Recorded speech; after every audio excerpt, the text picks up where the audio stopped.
It's time now to take a look at perfect timing. We spoke earlier with best-selling author Daniel Pink. His new book is out in early January. It's called When: The Scientific Secrets of Perfect Timing.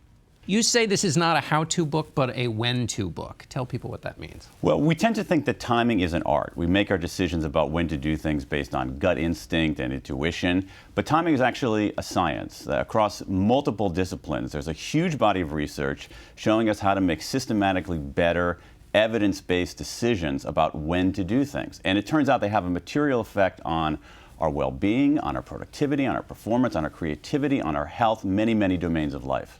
What I love is also the way in which it's not just, are you a morning person or an evening person, although you have a great explanation and description and a little test on how you can figure out who you are in that group, but it's also when you choose to do certain kinds of thinking, like creative thinking versus, explain that for people. Absolutely. Well, what a whole range of scientists have found is that the day has a hidden pattern. It's basically a peak, a trough, and a rebound. Now, most of us proceed through the day in that order: peak, trough, rebound. And it turns out we're better off doing analytic work during the peak, which for most of us is the morning.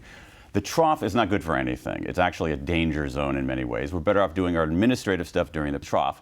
But then during the recovery, it turns out we're better at more creative tasks that require a little bit more looseness rather than that heads down, locked in approach. And that's when the flashes of insight come? Often, because when we're at our peak, we're very vigilant, right? We're able to keep out distractions. That's a feature when you're doing the analytic work. But when you're doing creative work, you actually want a little bit more looseness. You want to let a few distractions in to mix up the soup a little bit. And so during the recovery period, which again for most of us is the late afternoon, early evening, we do better on what are called insight tasks. Has human history fouled us up by, which is to say, we needed to create time and have watches and hours so we would know when the bus arrives. Yeah. But did we figure out a system that's basically always fighting with our own natural rhythms? It's a really, really interesting question because one of the things what I discovered researching time itself is that a lot of things that we think of as natural are completely human inventions designed to corral time. So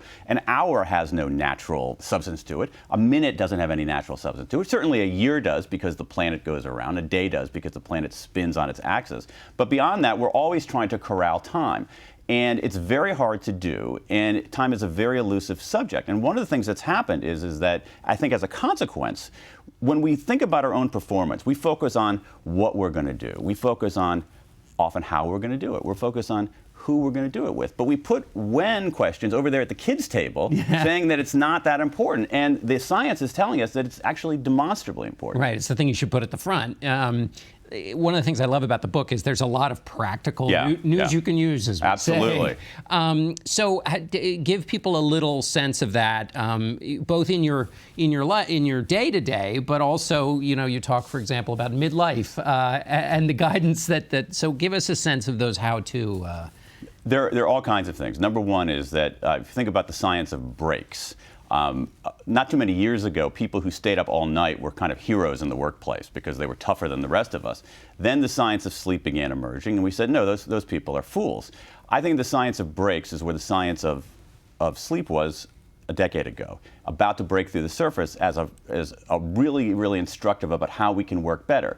So we need to take more breaks, period. And one of the best things that I've done myself is that every day I have a break list. I write down 2 breaks I'm going to take during the day. We also know from the science that breaks are better taken with other people rather than solo, even for introverts like me. They're better taken fully detached rather than semi-detached. That is, don't bring your phone. We're better off moving during our breaks than being stationary. We're also better off being near nature. And so what the science is telling us is that if we take these regular breaks, 10, 15 minutes, we're going to feel better, we're going to perform higher. So make a break list. That's one of my favorite tips. And go outside while you're doing if you can. But there's even evidence that just looking out a window and seeing a tree is better than being in a windowless room. Let me also ask you about teams, and because how timing works when you're working with lots of other people as well. Yeah, well, there's some really, really interesting research on how teams synchronize, things like choirs, rowing teams, delivery services. And one of the things that it's so interesting about our nature is that it seems that coordinating with other people, being in sync and in time with other people, There's something fundamentally human about that, and we have a propensity for it. And one of the things that's so interesting about that, if you look at, let's take exercise as an example. Exercise is absolutely good for you, right? It boosts your mood. It's a prophylactic against depression. It helps control your weight. It's all good. Well, there's kind of a new exercise out there, and it's choral singing of all things. Choral singing has benefits that are just extraordinary at the physiological level and the psychological level. It is useful for cancer patients. It improves your immune response. It boosts your mood. So there's something about synchronizing with other people that makes us feel good. It also helps when kids do synchronous activities. They actually afterwards are a little bit more what social psychologists call pro-social. That is, they will play with kids who aren't like them. They're more likely to cooperate. They're more likely to help. So we all should join roving bands of walking singers. Well, on our breaks, yes. Right, exactly. Well, I mean, I think there's some good evidence for, like in schools, that choral groups, not only as kind of an ancillary activity, but as something that actually boosts the moods of kids, improves their social and emotional learning, and could conceivably make them better citizens of the school. All right, Daniel Pink, that's it. Thanks so much for being with us. Thank you, John. Daniel Pink's book is When: The Scientific Secrets of Perfect Timing. We'll be back in a moment.